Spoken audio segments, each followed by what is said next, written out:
नमस्कार। आज कई दिनों के बाद वीडियो शूट करने का मौका मिला। मौका पहले नहीं था, एग्ज़ाम थे बच्चों के या और भी कई कारण थे। लेकिन आज कुछ बच्चों की जो मेल आई, उन मेल में उन्होंने बहुत सारी क्वेरीज़ पूछी, जिसमें से मैं सारी तो नहीं लेकिन लगभग कुछ आपके लिए लेके आया हूँ जो ज़्यादा ज़रूरी है। जिसमें सबसे पहले बच्चों ने पूछा कि मोबाइल हैंडलिंग। तो मैं मोबाइल हैंडलिंग के ऊपर आपको बता दूं कि मोबाइल एक ऐसा ज़माना था जब एक घर के अंदर अगर 10 व्यक्ति होते थे और 10 व्यक्ति एक ही लैंडलाइन यूज़ करते थे, क्योंकि सबके फ़ोन उसी पर आते थे। आज का समय एक ऐसा समय आया है जिसमें अगर घर में 10 मेंबर हैं तो उनके पास 20 फ़ोन होंगे। एक व्यक्ति 2-2 नंबर यूज़ कर रहा है, 3-3 मोबाइल यूज़ कर रहा है। ये किस लिए? ये इसलिए कि वो अपनी एकाग्रता, अपनी मन की शांति को भंग कर रहा है। मोबाइल चलाना कोई गलत बात नहीं है, लेकिन मोबाइल के सहारे जितनी भी क्राइम हो रहे हैं, आपको उससे भी बचना होगा। जिसमें सबसे पहला जो क्राइम है आपका फाइनेंशियल फ्रॉड। आपके पास कोई भी व्यक्ति फ़ोन करता है वॉइस क्लोन के द्वारा। वॉइस क्लोन एक ऐसी मेथड है जिसके अंदर किसी भी व्यक्ति की आवाज़ को रिकॉर्ड किया जाता है और रिकॉर्ड करके उसी व्यक्ति की आवाज़ को किसी के लिए भी वो यूज़ कर सकते हैं और ये बोल सकते हैं कि मेरा मोबाइल खो गया है और मैं दूसरे के मोबाइल से आपको फ़ोन कर रहा हूँ, तो इसी मोबाइल पर आप मैं हॉस्पिटलाइज्ड हूँ, मुझे 25,000 30,000 रुपये सेंड कर दो। जिससे कि ये व्यक्ति आपस में घबरा जाता है और वो अपना पैसा उनको सेंड कर देता है और ये फ्रॉड व्यक्ति पैसा लेने के तुरंत बाद उस फ़ोन को बंद कर देते हैं।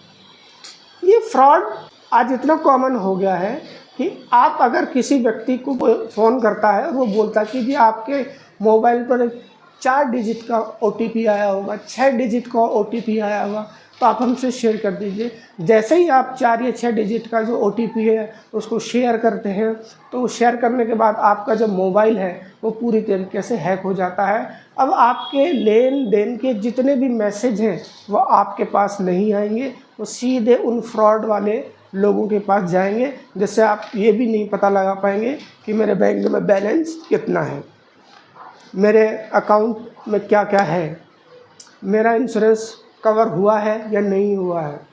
इस प्रकार से आज इस मोबाइल की लत से मैंने देखा कि छोटे छोटे बच्चे अपना भविष्य की खिलवाड़ कर रहे हैं।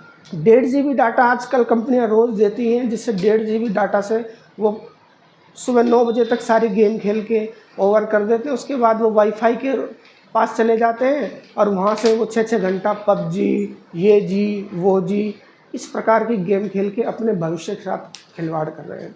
सरकार इस पर लगाम लगाए, ये उसकी इच्छा के ऊपर है, लेकिन इस चीज़ पर, इन जो गेम्स के ऊपर जो बैट लगाने वाली बड़ी बड़ी जो कंपनियां हैं जो बैट लगवा रही हैं कि टीम बनाओ या ये खेलो वो खेलो, जितने भी फाइनेंशियल फ्रॉड हैं, इन फाइनेंशियल फ्रॉड में होने वाली जितनी भी ऐप्स हैं जिनसे बच्चों के घर, उनके माँ बाप का पैसा डूब रहा है, बच्चों की समझ, ये सारी की सारी आज एक बहुत बड़ी समस्या है।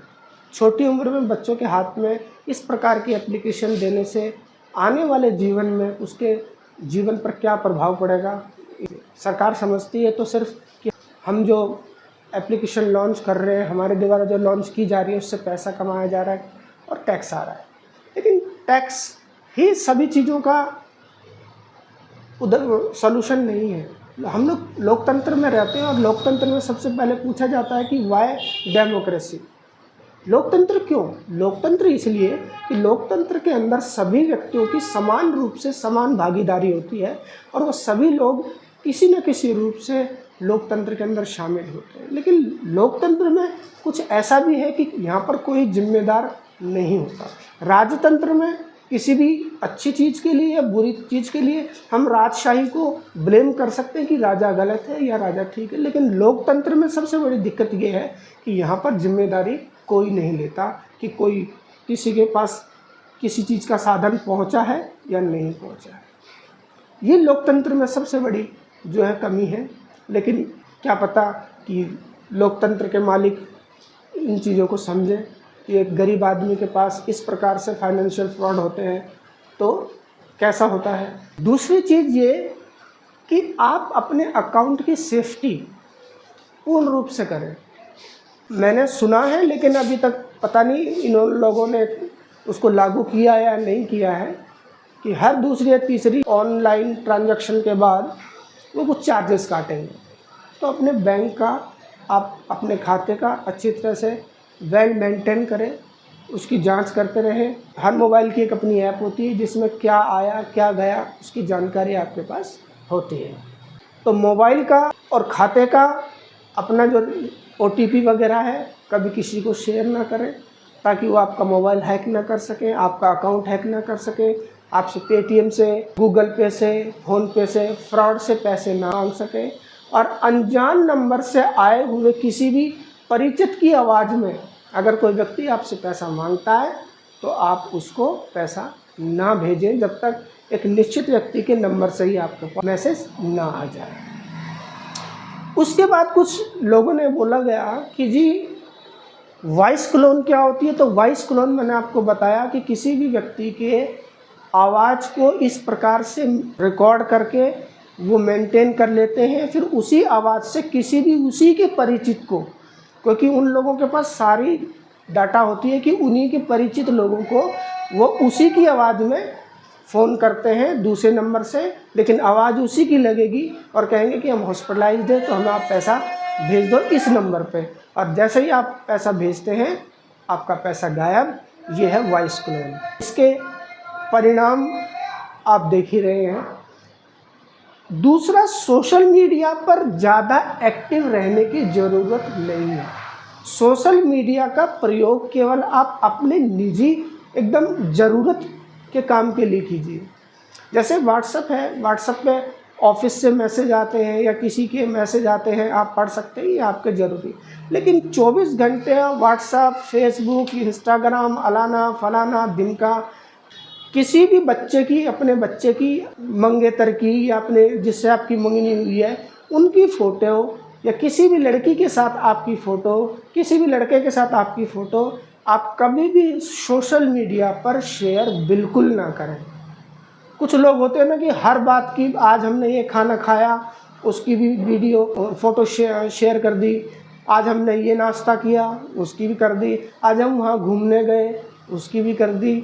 लोग क्या करते हैं कि क्रेडिट कार्ड से लाख रुपए EMI पे ले लेते हैं और पहाड़ों पे जाते हैं और वहाँ जाके खर्च करके आ जाते हैं और पूरी 2 साल तक उसकी EMI भरते रहते हैं। और EMI भरने के बाद उनकी जो सेविंग है वो बंद हो जाती है और वो अपने ज़िंदगी की कमाई की जो सेविंग है उसमें वो 2 कदम पीछे चले जाते हैं। कम से कम 2 साल तो वो पीछे जाएंगे ही जाएंगे। इसलिए सेविंग आपके लिए बहुत महत्वपूर्ण है। अगर आप अपनी ज़िंदगी में सेविंग का महत्व नहीं समझ सके तो आप ज़िंदगी में सफल नहीं हो सकते। ज़िंदगी को सफल करने के लिए सेविंग का एक तरीका बनाएं, या 500 रुपये से या 1000 रुपये से आप अपनी सेविंग, आपको अपने पास अपनी लाइफ में सेविंग करनी ही करनी है। अगर ज़िंदगी को एक सुसज्जित और नियोजित ढंग से जीना है तो सेविंग आप सबके लिए बहुत ज़रूरी है। और सेविंग के बिना आप अपने जीवन को महत्वपूर्ण ढंग से या नियोजित रूप से नहीं जी पाएंगे। तो सेविंग ज़रूरी है। बाकी जानकारी के साथ मिलेंगे अगले पार्ट में, देखना ना भूलें।